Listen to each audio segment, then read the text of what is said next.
Hi friends, तो हम आज बात करने वाले खेसारी लाल यादव जी के सबसे ज़बरदस्त वीडियो सॉन्ग के बारे में, जो कि आज ही सुबह में रिलीज हो चुका है।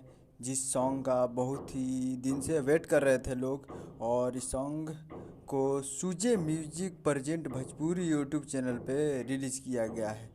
जिस सॉन्ग का नाम है बांध ल जवनिया, जो कि आपको स्क्रीन के ऊपर दिखाई दे रहा है, जो कि वीडियो रिलीजिंग ऑन 21 अप्रैल सुबह 6 बजे रिलीज हो चुका है, जिसे गाए हैं खेसारी लाल यादव जी और शिल्पी राज, और लिखे हैं कृष्णा बेदर्दी जी, और संगीत दिए केशव स्टूडियो पटना से।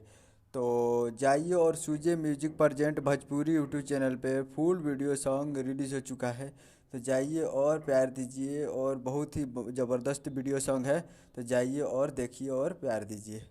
तो उम्मीद कर रहा हूँ वीडियो अच्छा लगा होगा, तो हमारे चैनल को सब्सक्राइब करके बेल आइकन प्रेस कर दिए, ताकि ऐसे ही खेसारी लाल यादव जी के लेटेस्ट न्यूज़ लाते रहें।